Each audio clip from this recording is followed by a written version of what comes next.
Welcome to At the Nurses Station, a podcast for nurses about everything except the patients. You got Sam and I here. We are back in the swing of things after taking a vacation, and I am so glad to be recording today. How are you? Good. I slept for, honest to goodness, 12 hours last night. It was so nice. Well, you're a little sick. Was that NyQuil induced? NyQuil, Benadryl. What's that other one? Melatonin, some like herbal restless leg thing that I got. I was like, what else do I have in my arsenal? So, awesome. Yeah, it was a very dream-filled night, and there's a lot of drool on my pillow when I woke up, but I don't sound better, but I feel like 100% better. So that's all it took. I love it. Yeah, that's great. Just some sleep. Who knew? I told Philip, don't wake me up. Yeah, ever. So, that was one of my questions. This was going to be at the end of the episode, but one of my questions for you this week is, do you ever wish you could go to sleep and not wake up? Oh my gosh. Because we ask that to everyone. I feel like we've talked about this. Probably. Yeah. It's hard because I know the intention of the question. Mm-hmm. But yes, I often get excited for the times when I can go to sleep and not have to wake up at a certain time for a certain thing. So. Yeah. Yeah. And sometimes you do get into that little depressed mood where it's like, I just want to go to sleep forever. Let the world keep spinning. I wonder if there's like some sort of data set or like, I don't know, they like polled a bunch of depressed people and were like, explain what your depression feels like. And they somehow aggregated this question out of like, I don't know, words that came from that. I mean, that's really the only way that could be like a scientifically backed question about suicide and depression, right? Right, because we ask it to every patient. And then if they answer yes, you have to go down that whole rabbit hole. And I'm like, but does anybody really say no to that? Like, I feel like if you're a functioning adult, that the answer is yes to that question. Yeah, that's what I'm saying. Like there must be, 1,000 people that were thinking about suicide when asked to describe what their suicidal ideations felt like. They said, it feels like I want to go to sleep and not wake up. And so that's why I don't know. But then it's a compound question, right? Mm-hmm. I want to go to sleep and not wake up or wish that I was dead. Isn't that what it is? Oh, probably. I'm horrible. I just say, any thoughts of suicide or have you ever attempted suicide? You don't ask it verbatim, Kelly. Oh, I absolutely do. But I thought for this podcast. Okay. Of course, everyone asks those questions verbatim, like we're supposed to. Verbatim. Let's see. What's the very last one? Have you done anything, prepared to do anything, or started to do anything to end your life? Which is crazy that it comes after you've already asked them if they have intention, if they've had thoughts. The order of the questions is not logical. And I feel like everyone like older than 13 looks at me like I'm crazy when I ask them. Yeah. I do have a follow-up from our last episode. I have 2 for you, by the way. So we now know that the word that you have to say to get my attention that is not my name is trauma. Yes.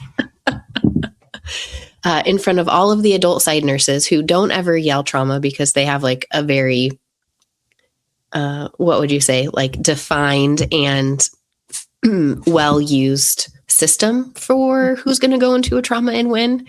Right. So they don't yell things down the hall like we do. And then I tried to plan a vacation. I took your advice. I looked on Costco, and for 5 days, it would cost my family $13,000 to go to Mexico. Well, you're doing it wrong. That's what I was hoping that you would tell me, because I was like, there's no way. There's just no way. We're never leaving. So you have to do Airbnb and then do like cheap tickets for flights. That is how you're going to go on a cheap vacation. What do you mean cheap? Like cheap flights? Like there's a secret place where all the flights are cheap? There's a website called cheaptickets.com. Oh. And it will pull from like all the airlines. It's a little risky, I will tell you. You will get your flights, but there's like, you can't change them. Like you cannot cancel them. Like if something happens, you're just out that money. And we had one bad experience where we had a bunch of flight delays and they were really unhelpful with helping us get to where we needed to go because we had bought our tickets that way. But most of the time, I mean, if you're not risk averse, that is a very cheap way to get airline tickets. And then you just get an Airbnb wherever you're going. How'd you stay at an all-inclusive then? Oh, well, that was not a cheap. Oh, I see. I splurged on that one. I'm paying for family trips. I am not paying for my kids for all inclusive. There is no way that they're going to eat $200 a day worth of food that it costs. Oh, really? Yeah.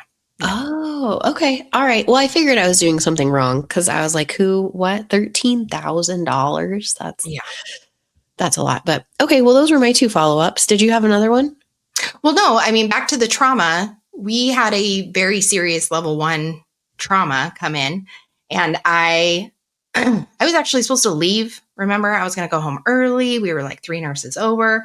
Literally like 5 minutes before I walked out, I took the patch, level 1 trauma. Here we go. And I didn't even ask who was in charge. I was like, I'm grabbing Sam.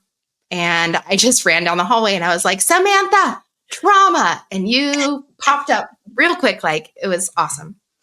I got halfway down that little hallway and realized I forgot my pen at the desk. So I did have to turn around and grab my pen and come. But well, you didn't end up charting anyway. So I did not end up charting. I know when you bailed, which was, I will say, a bummer.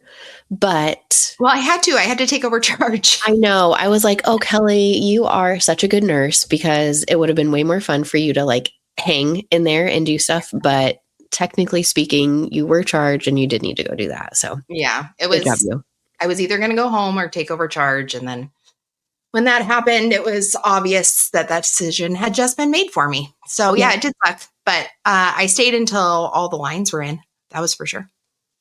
Yeah, no, you did a great job. That IO was like, I don't know, functioning. So I didn't really see a point in poking on my side unless we absolutely needed to. Did we want to discuss the controversy of that case? Oh, like what I told you about social media? Oh, well, I had sort of already forgotten that, except that it happened like 3 minutes ago. Well, I was talking more about how we thought it was intentional and then turned out to be an accident and like, oh yes, the like emotional swing of that. And we actually come down on opposite sides, which I thought was interesting. Yeah. So I think we should talk about it like in a broader sense. So unfortunately, in our world and in pediatrics, we see a lot of suicide attempts. Yeah. Whether that's gunshot or overdose or running into traffic, jumping off a bridge, hangings, whatever. And this particular case we had initially thought was intentional, and we later found out that it was an accident. And you and I had total opposite reactions to that. I was like, I think that it was so much better that it was an accident. And you thought it would have been better if it was intentional, just from like a mother's perspective. Yeah, I think I was, when I thought about us talking about this, I was like, oh, we're going to use the terms better and worse. And that's going to sound really bizarre, maybe to people who don't do this or like, and we're obviously not saying that that there is a better or worse scenario. Obviously, this is a horrible scenario and something that like you would never want to happen to any person or any child. But when we say better or worse, we mean like the emotional tolerability of the reality of the situation.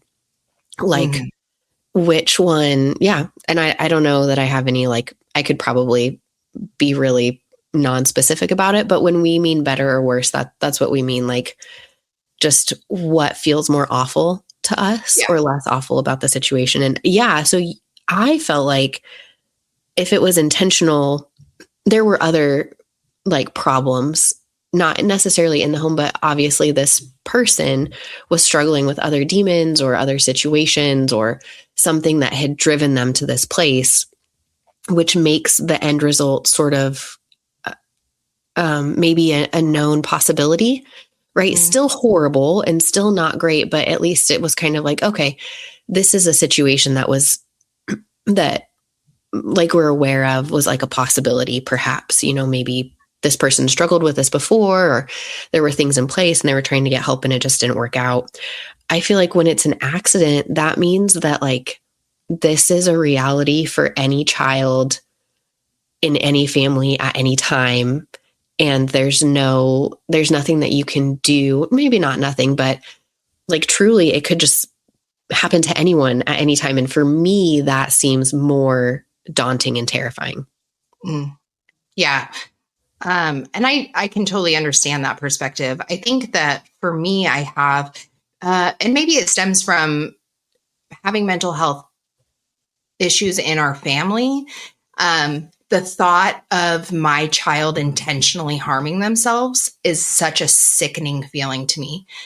I don't know how I could live with that. And I feel like as an accident, I feel like at some point you could come to terms with it, that it truly was an accident and there's nothing you could have done. So that's probably like me putting it onto myself of I would never recover from my child intentionally harming themselves and me not being able to stop that or recognizing it.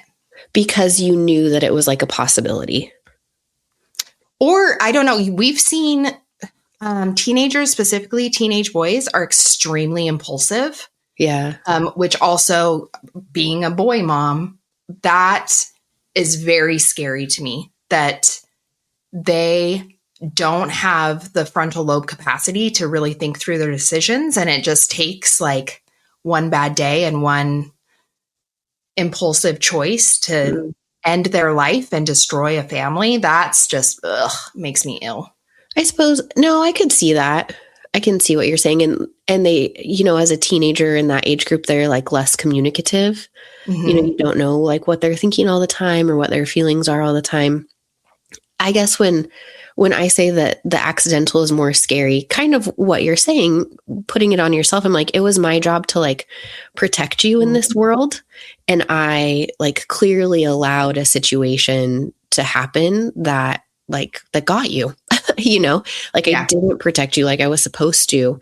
I know when we first started having kids, my parents had like this, they had like an old 70s house.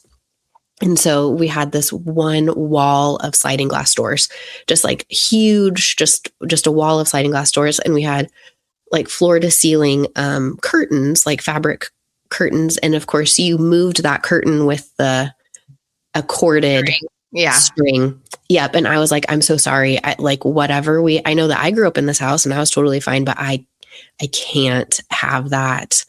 Either like it needs to just be like hung up over the curtain rod whenever we're home, which is kind of unreasonable because we were like over there all the time, or this just needs to change or something. And so they were so sweet. They actually like put up totally different blinds that didn't have that kind of mechanism, that just had the little pole that you turn. So, but that's just let's see what else. When we moved here, we were in an apartment for just a little while our house was being finished. And I found my second son up against the screen of the like second story apartment that we were in over the parking lot, just like looking down, pushing on the screen. Oh, that image lived in my head for a long time, and just terrified me. I mean, obviously nothing happened. I like found him and grabbed him, but he was 2.5. Yeah, he hadn't turned 3 yet. Yeah. Oh, I lost it. Huh. It was so scary. Yeah. I think, and I think that's where nurses in our position, we become hyper vigilant, and nights like the night that we had, it's just a reminder of how much can go wrong. And I just think about all the people in the world that like just live their life like within that ignorance, and like how easy that would be, you know, for things to happen. But things will happen to our kids too. And, you know, I can't watch my kids go inner tubing anymore because of all the lake accidents I've seen. You know, it's like things like that. That's not true. I took them inner tubing this last summer. The summer, hold on, I lied. The summer before that, we had several accidents like boating and jet skiing and inner tubing accidents. And I just couldn't do it. But yeah, and we live on. Yet, like for all that we see, it doesn't happen all the time, right? Like if you take the amount of things that we've seen and then look at it with all of the kids that something could happen to. It really is like a small percentage, but it's hard. It's hard. Didn't we have like a femur fracture one year from inner tubing? And I was like, how in the world did water break your femur? Like, right. What? Oh, well, my and I goodness. think about how I was raised. I mean, I used to sled behind a truck holding a jet ski rope in the winter. Like, I could give you 100 stories like of the things that I did growing up, and I was never injured. But yeah, we see the worst and then expect it, I guess. Yeah, that's true. Or you play out the scenario in your head. That's like where I find myself, is then when you go home, then you start thinking about, what if this happened to me? And it's really hard to like break out of that like mental preparedness that you think that you have to do. Yeah. And then all of a sudden you're a prepper. And yeah. And what do you do from there? I think that it also, it's, and I don't think it's hard for everyone, but I do sometimes have to remind myself, like, when we've seen like the third or fourth drowning of the season, and the moms always say the exact same thing, which is, well, there were like 10 adults there. I thought we were all watching the kids. And it's not that I would ever say anything, but, and remind him, like, right, don't you know that if everyone is watching the children, no one is? I mean, we see the same thing played out so often, to your point that like people live in ignorance. And sometimes it is sort of like frustrating. Like, don't you know that this is a thing, and you like let the most important thing in your life, be at risk of that thing that we know clearly.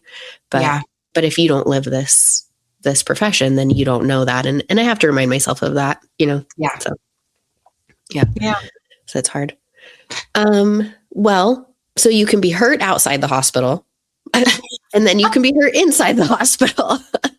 How's that for a segue? Today we're talking about workplace violence, which is not Kelly pulling my hair when she gets mad at me, or me. Oh, it might be. Maybe. I don't know. I guess you know what, when we like brought up the subject, I didn't even think about like employee workplace violence. And I don't know, I'm going to be kind of honest. I think it's lame if people try to add that into this topic, because I don't think that is the prevailing problem, but maybe I'm wrong. I agree. I think that employee on employee violence is something that probably other professions see. I'm sure that, there is bullying and all that stuff in the healthcare setting.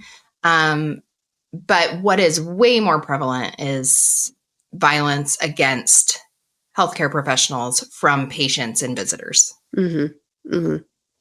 But I agree. I don't think they should be lumped together, because there's two different things happening there. They're completely different. I do wonder if it's like I'm sure that like in HR land, they like to put them together because, I don't know, one seems like a you problem.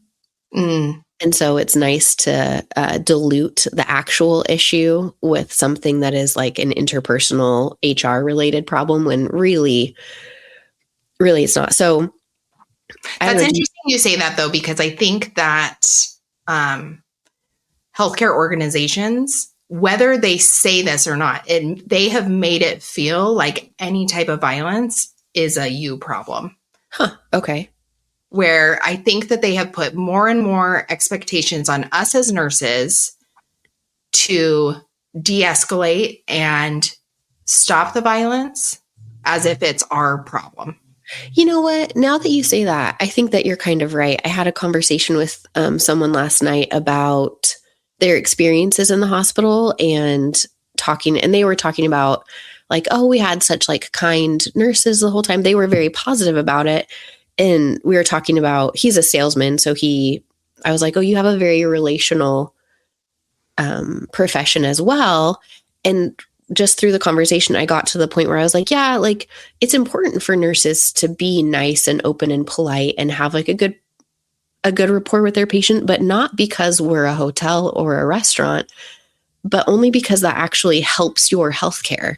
If you're comfortable with me and you like your nurse and understand your nurse and can communicate with your doctor, whatever, I can actually provide better healthcare. It's not because I want you to give me a good Press Ganey score because I want 5 stars, on Yelp or whatever. It's actually healthcare driven. And I think the expectation that, I don't know where I was going with that. Sorry, you can pick it up. No, I agree. I think healthcare is just different. So I pulled up the definition of workplace violence for our state where we work. Okay. So I thought this was interesting. Workplace violence or violent act means any physical assault or verbal threat of physical assault and against an employee of a healthcare setting on the property of the healthcare setting. So this includes physical assault or verbal threat of physical assault involving the use of a weapon, including a blah, blah, blah. That's not part of it. So anyways, the first part I thought was really interesting that it is physical assault or verbal threat of physical assault. And I think this is going to take us into talking about what is and is not acceptable and what is and is not tolerated by the organization. And so I don't disagree with that definition, honestly. I think that is clear and that it is fairly inclusive. I think that that's right. What I'm curious about is what does it mean to tolerate? That is the question, right? That is the question. We have a giant sign in our hospital. I think all hospitals have them now. I don't know if they're universal, if they all say the same thing.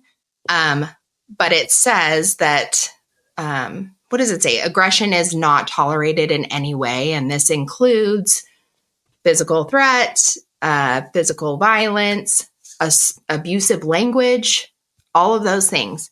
And I think this is where nurses get really hot and bothered is that they put these signs up, but what does that really mean that it's not tolerated? Right. Because in my life, living as a nurse, it is tolerated. It's absolutely tolerated. I have been screamed at. I have had people up in my face saying that they're going to effing kill me. I've been called the B word, the C word. I have been spit on. I have been hit. I have been kicked. I have been posturing, like that patient that postures at you. If you have a big male patient posturing like he's going to attack you, that is the scariest thing. And then, but it's not tolerated. I want a hospital representative to actually tell me why that is not being tolerated. Does that make sense? Yeah. Yeah. Well, so if you think about, maybe if we think about outside of the healthcare setting, what that would mean. So if you were at a restaurant and you're rude to your waiter, right? And you maybe just don't say please and thank you, are condescending or difficult, right? This isn't what I ordered, or what do you mean I can't substitute French fries for tater tots? Okay, that's fine. That's not aggressive. That's just rudeness. Okay, I can see that. We should still take care of people. I'm not saying that people have to be super nice and kind, whatever to us, rudeness. Okay. So there's that level. And I think, okay, so what's the next level? Yeah. If you touch my wife, I'm gonna well, I don't even know that I've had a verbal threat of having hands put on me. I've just literally had moms and family members put their hands on my hands and pull my hands away from what I'm doing. And that's, I personally, that I don't ever want to go back in a room where that happens. I hate that. I think there's something so belittling about that action as well that really frustrates me. But then what do we tolerate? And so anybody that says anything aggressive, we just automatically remove? So the law is very wishy-washy. So the other thing that I found was that the American Nurses Association, our state's nursing association, all of that, they support pressing charges for verbal and physical assault. And I don't know that hospital organizations support that. I think for physical assault, it's very different. If I'm taking care of a patient that is not drunk, not high, that puts hands on me, like I think that we're supported in that. But I feel like the threat of violence is not taken as seriously. And to me, and this is a question for you as well, is what is worse? Actually having like somebody swing at you or have someone 2 inches from your face screaming at you that they're going to kill you?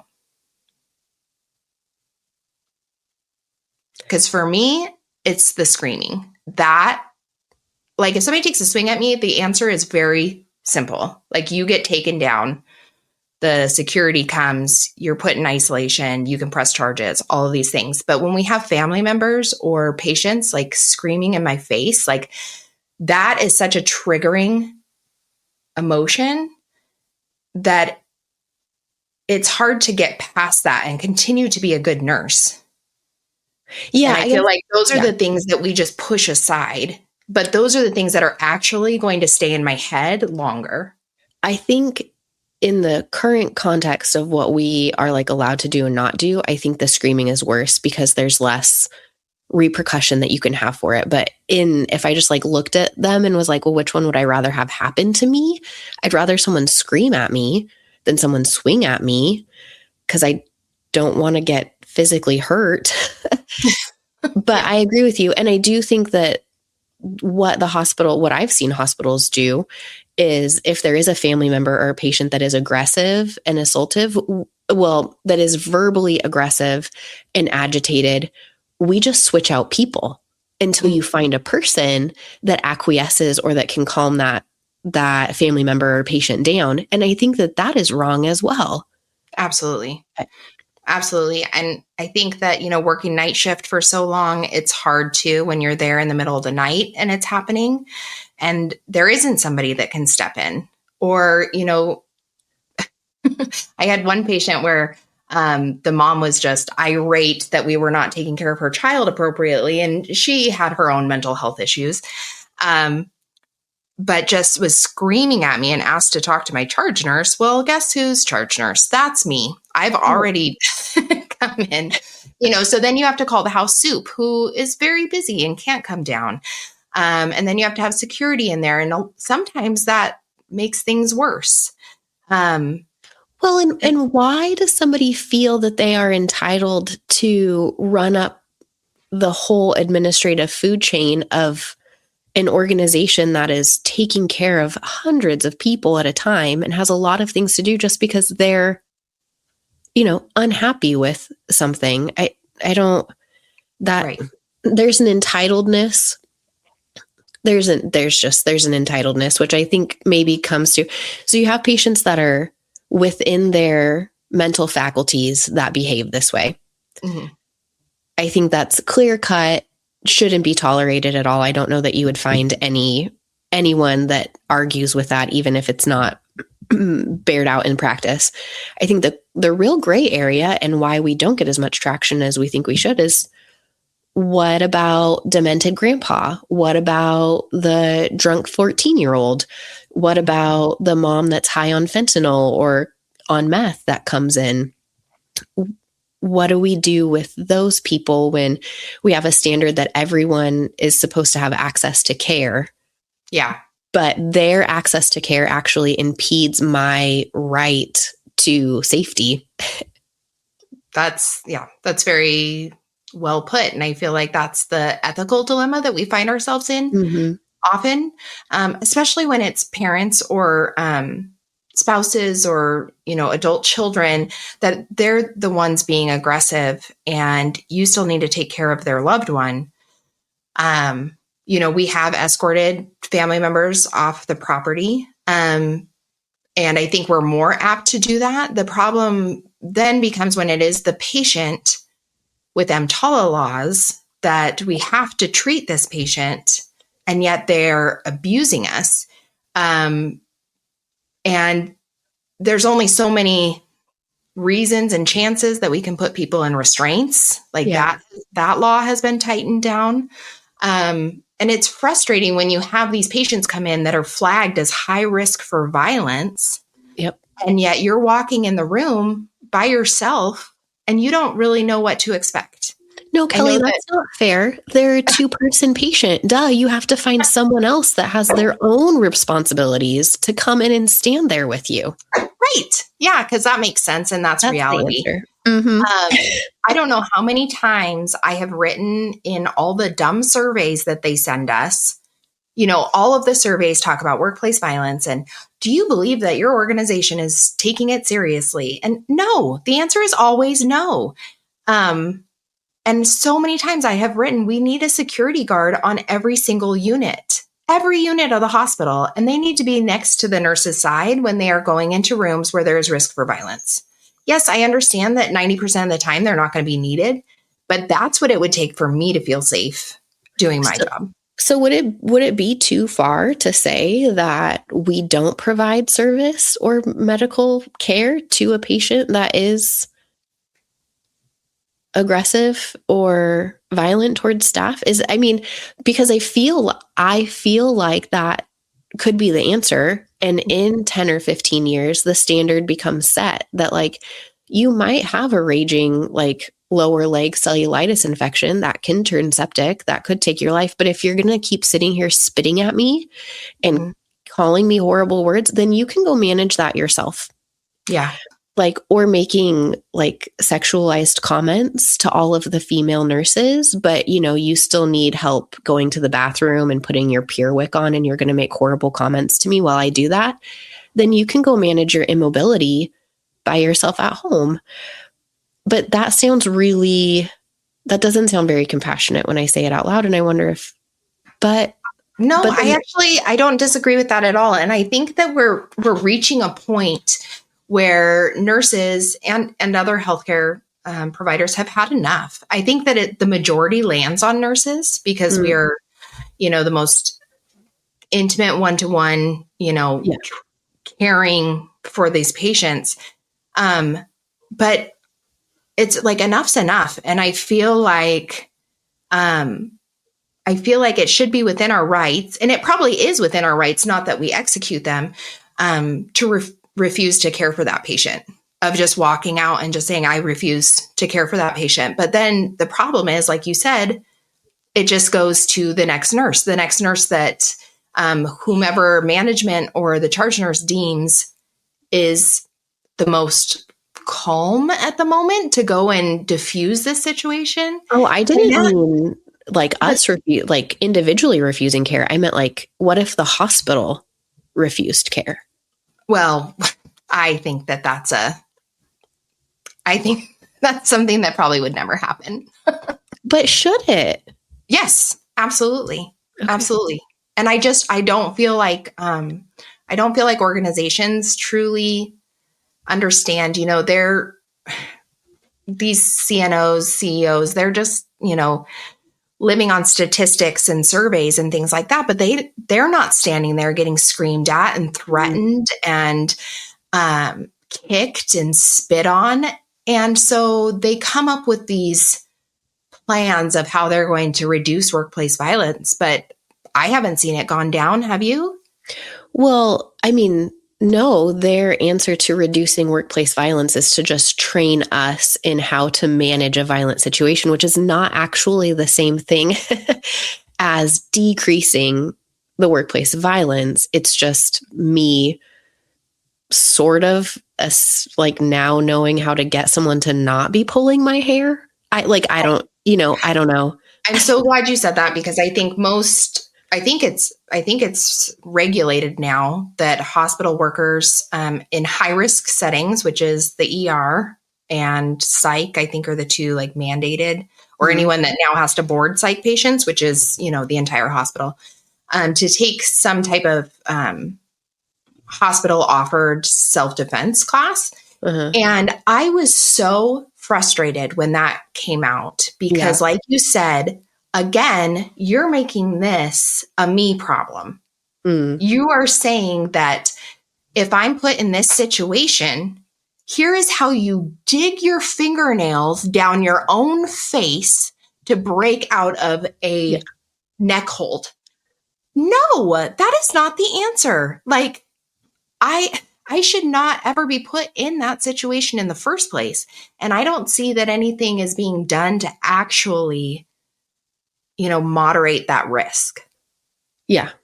No, I think that you're absolutely right. So I think there's the question of what do we do with the patients that make this decision when they're mostly in their right mind. But I think of like a Benadryl overdose who is swinging and just absolutely out of control, but also needs medical attention for sure for hours and hours, but isn't in their right mind what they're doing.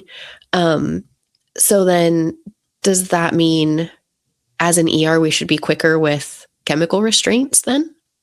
Yep. Yeah. And I've had this argument with providers where, Benadryl overdose is a perfect example. They totally lose their mind and become aggressive and are hallucinating. And if you call poison control, which we have to do for every overdose, their answer is liberal benzos. Yeah. And I've had to argue with doctors that I'm like, this patient is standing on the bed, like swinging cords at the patients. And you want to give me an order for 1 2-milligram dose of Ativan? Yeah. No, they need to be in the ICU and they need to be on an Ativan drip and they need to be restrained. Yeah. And the fact that like that has to be even a discussion blows my mind. Yeah. So no, I totally agree. They need like to be on Precedex and just taken down until they're able to metabolize and recover. I also wonder, we use restraints. We use a lot of behavioral restraints in the ER, which I know aren't allowed in a lot of places in the hospital. They're very locked down, right, and monitored by House Soup and by the C-suite. But I also wonder if I don't know what's worse. I don't know when I think of like a behavioral health patient that loses control and is aggressive and violent and all over, often outside of their rooms, endangering other patients, which we talk about the danger that it is to ourselves. I don't think a lot of patients realize how quickly that could go downhill for them in a hospital, which makes me sad for them, but then we physically restrain them. And I don't, from like a human perspective, what's worse, to like get a shot in the thigh that totally takes all of your autonomy away and then you wake up 3 hours later, or to be tied down and have your mobility taken away until you can calm yourself down? But I do believe that it has to be done. And I feel like I think the risk is higher with physical restraints to the patient, because patients that are that aggressive that we have to physically put in 4-point restraints, a lot of times it harms them, their wrists, their ankles. I've seen patients like dislocate their shoulders trying to get out of them. I agree. I feel like a B-52 to the leg, like night-night, we'll see in a few hours, is a better choice. I don't know, though. That's what I'm saying. I don't know that it's a better choice. But maybe they don't learn from that. No, either. They absolutely do not. Absolutely do not. And some of them want it. Yeah. Which is totally unhealthy. Like, that's not good. So I don't know. There's that. That's not really workplace violence. I guess that's just like a quandary of life that I have when I'm stuck in psych and I have to do both things to multiple patients.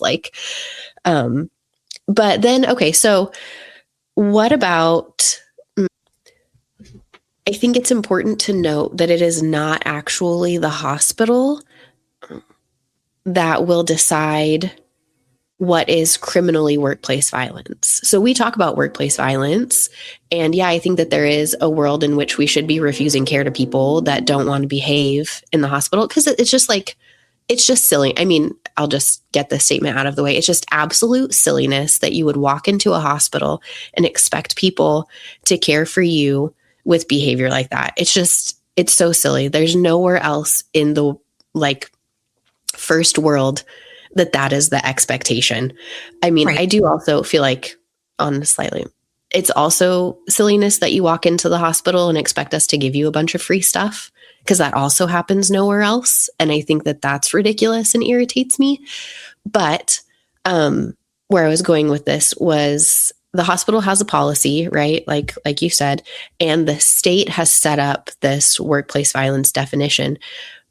But the like security guards at the hospital can't arrest you. Like I can't arrest you. If I actually want somebody removed from the hospital, that has to go through the people that decide if what you're doing is punishable at that moment. And that's the police.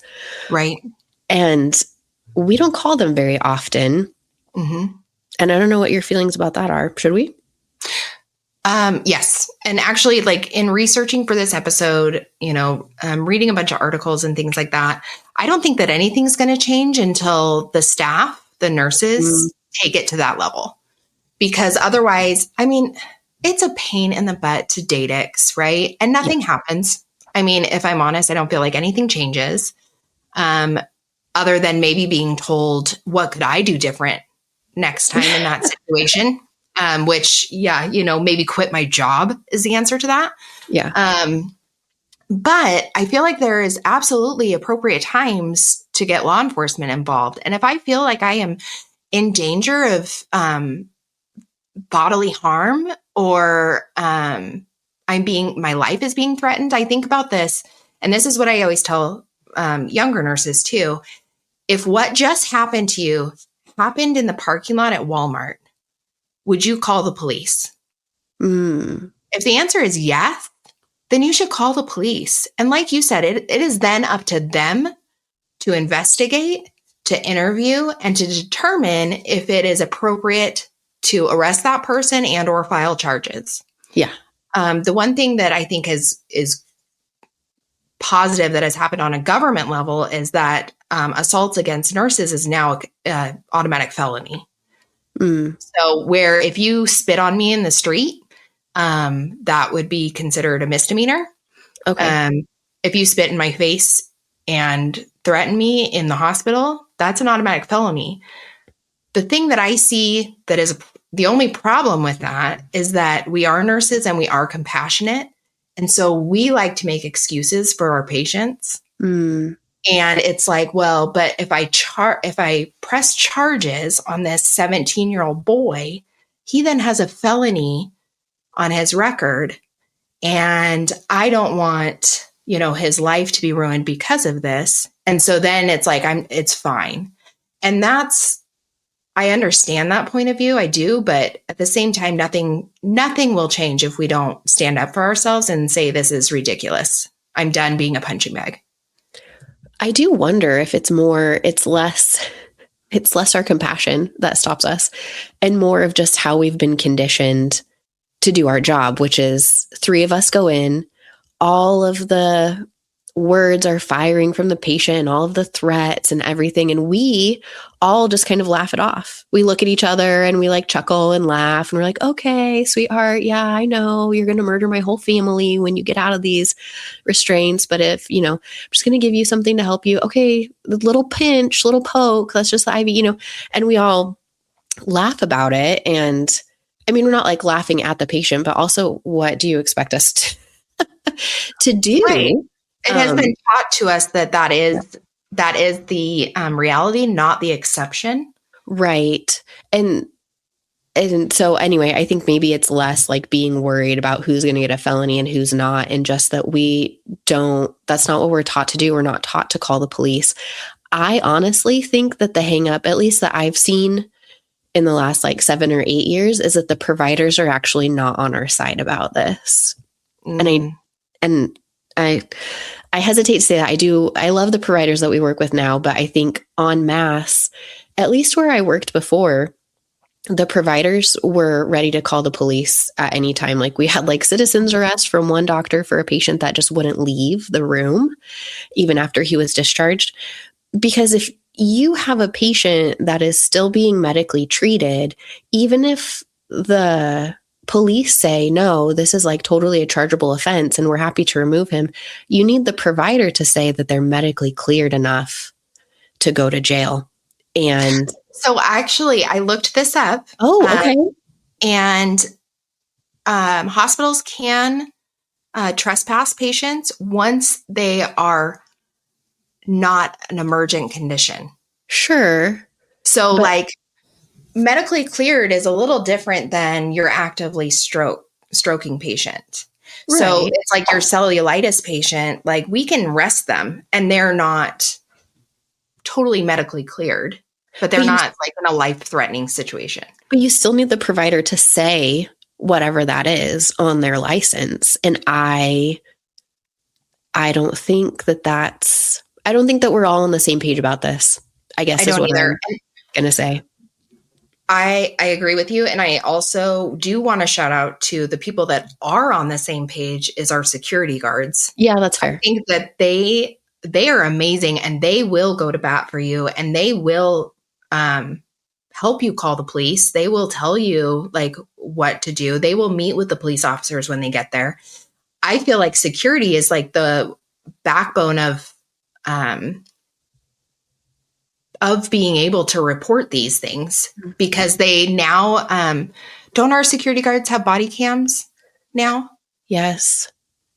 Okay, you're mad about this, but I have a story about this, but yeah. Okay, but in reality, if I have somebody that is like aggressive towards me, I want the police to be able to see that footage because otherwise it just becomes like my word against theirs. And I don't know. It's just I agree with you like 90% of the time about the body cams.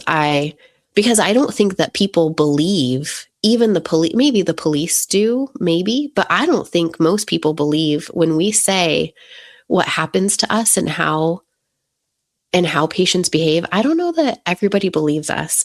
What I don't like about the body cam is that there are 2 security guards that we work with that think that the second they start coming to our unit, they can turn on their body cam. So there was one that was just standing at the charge nurse desk waiting for transport to arrive with his body cam on, videotaping everything that was happening at like the main nurse's station, including personal conversations and conversations about other patients. And when I called him on it, he was a real douchebag and told me that it's okay. It's not a HIPAA violation, which it 100% is a HIPAA violation if you're recording information that's not about the patient that you're taking care of. But anyway, so misused body cams are not my favorite thing. So let's talk about like, what is the real solution to this? Not that there's, a clear answer, but when I was traveling, I was at TSA and what I saw was their sign that says no threats, period, no verbal abuse, period, no physical violence of any kind, period. If you threaten, endanger, or harm transportation security officers during screening, TSA will pursue criminal penalties and fines up to $13,910. So, and I bet they follow through with that. I bet they do. So, our signs that say these behaviors are not tolerated, I think that it needs to be real clear the consequences of not doing that, of saying, if you do these things, we will be calling police, pressing charges, you may be arrested, and you may be fined. Sure, but no different than, threatening your kids that they're going to go in timeout. It doesn't matter what you say if you don't do it. Well, absolutely. And that's what I'm saying is like the signs that we have in the hospital don't mean jack because it is not followed up on. Oh, absolutely. No, I 100% agree. I feel like this really comes down to an organizational issue of when we say we do not feel safe, your response needs to be, we have your back 100%. This is the expectation of visitors and patients. And if that expectation is not met, we will follow through with X, Y, and Z. I have 2 thoughts. I think it's easy for TSA to do that. I mean, it's not easy, but it lacks the complexity because no person is entitled to get on an airplane. Hmm. It is not a right. It is not something that doesn't matter how much you paid for your flight. Like the law gets to trump you getting on that airplane. And we don't have the same setup for healthcare, which is, I think, where the question comes in. To what extent is healthcare mandated that you get? Again, does your right to being treated in the hospital override my right to, and it's not even like a The right, I safety. guess, safety. Like, do you get to break a bunch of laws because you are entitled to be in the hospital? Or does your breaking of those laws negate you from getting to get the healthcare that you, I don't know. I don't feel like you're entitled to. I don't feel like people are entitled to healthcare, but we seem to have that set up. So what if what if it's retroactive? What if, this happens while you're in the emergency room? It's reported. It is, escalated. That patient goes to ICU, they're treated, they're discharged, and they're discharged to the police because of what they did earlier in their stay. Yeah, I guess. I don't know. I feel like this is like rose-colored glasses of how I think things should be, but I don't know. I think I'm with so many people that I've had enough of it. I think my other thought is that like schools are kind of like hospitals, like a lot of the same sort of themes play out. And I am 100%, and I actually don't know how you feel about this. I am 100% a fan of actual armed police officers on school campuses. I have no problem with that. I think that given, what you and I and our age have lived through as far as violence at schools, yeah, I think that it's totally reasonable. It's terrifying. And I wonder if maybe that's more of a cost to the public because those police officers are funded, through the police department. But what if you had like an armed police officer at the doors of the hospital, not security that has different rules, but an actual police officer that is there, has more authority and rapport and can dispatch his police buddies and just be like, no, you're out of here. But again, it still comes down to the doctor. The doctor has to say that they're okay to leave, whether it's medical clearance or EMTALA, like a medical evaluation. At the end of the day, the doctor still has to say, yeah, they can leave. And I just don't see that happening. Well, and let's be real. Like for the organization, it all comes down to money. Yeah. And I can't tell you how crappy of a feeling it is to know that they value their money more than our safety. And that is 100% how they make us feel. When we have asked for security guards on every unit, at least in the ER, just stationed, or have a security guard with every aggressive patient, or put in metal detectors at every entrance. And the answer is always no. And that just says to me that you do not care about my safety or even my illusion of safety. Like, at least like make it seem like you care. But really it's like, no, we'll just send you to self-defense class.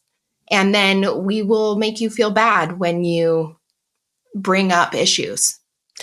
Can we give a shout out? We've talked about ER a lot. Obviously, that's where we live. And ICU, I think most notably because they get a lot of crazy up there. Although I think they take them down real fast. They don't care about what drug they give you.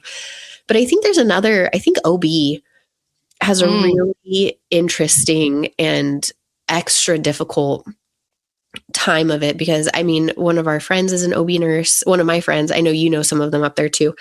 And she shared with me some of the challenges that they have with dads, a lot of challenges with dads. So there's that you're trying to care for two patients while you have this person who's physically larger than you, most likely, being very threatening and very aggressive. And then I've also heard her tell stories about the moms that are high or just aggressive and difficult. And even in that situation, if you're an OB, you always have two patients that you're taking care of.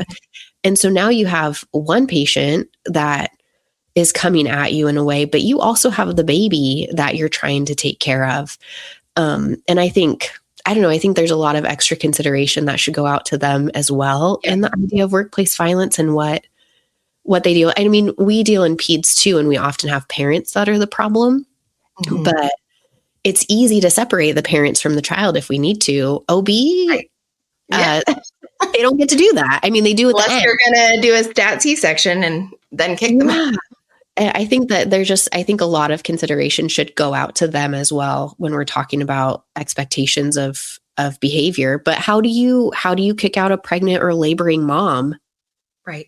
What do you do with her if she's inappropriate and threatening the safety of the nurses? Like, that's a real question. Yeah. Yeah. And again, I mean, the only thing I can come up with is having a security guard standing right there. Yeah. I can't tell you how many times I've had an aggressive patient and you just have security walk up and stand behind you and their entire demeanor changes. That's true. Isn't that how the jail and like the prisons work? Is like the nurse, there's always a CO in the room with the nurses that work in those? Yeah, I think so. I mean, it'd be crazy if there wasn't. And let's talk about that, is that we take care of prisoners.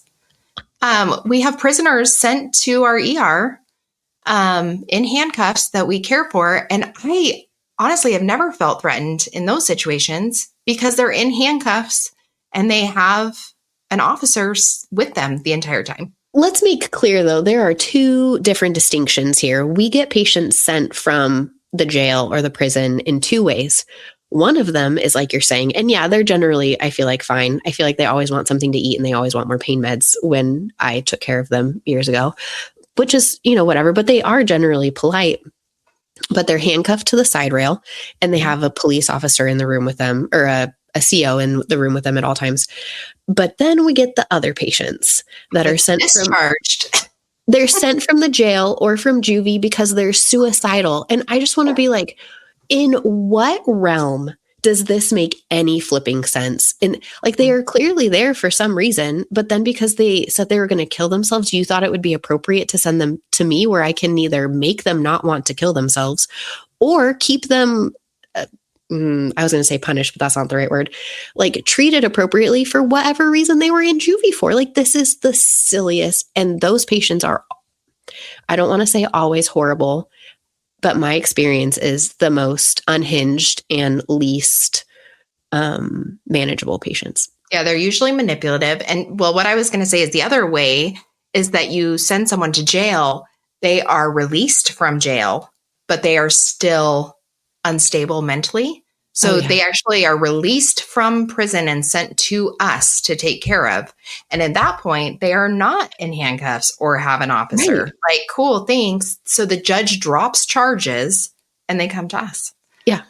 What am I supposed to do with a 250-pound 16-year-old that was in juvie for like trespassing or some sort of assault or whatever, that says that he's suicidal, and then he comes to the ER and thinks that this is like, a vacation and he's going to tell me how things are going to go? Like, right. What am I supposed to do with that? Yeah. And it all just comes back to all roads lead to the ER. All roads lead to the ER. And so many of them also stop at the ER. Yeah.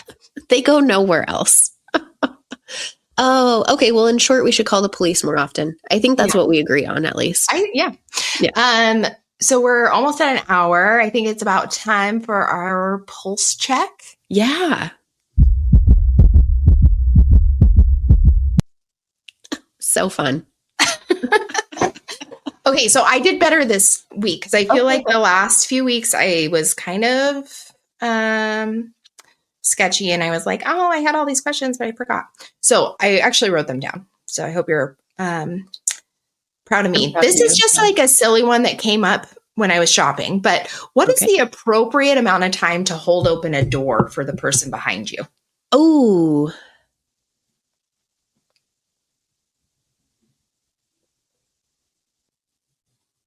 I think, and this is just based on coming into work from the parking garage, I think about this a lot because there's like a stream of us. Mm-hmm.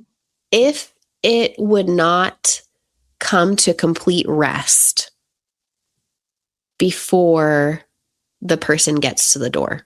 Mm.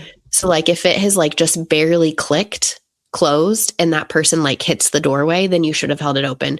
But if it's like solidly closed for like 5 or 6 seconds and then the next person hits the doorway, then that's too long. I feel like 5 or 6 seconds is a long time past closure.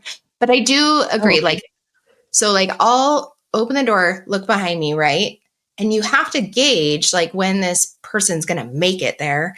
Yeah. And I usually err on the side of standing there, but then sometimes you seem like a fool because you're standing there for like 20 seconds. And like you said, the door would have closed by then.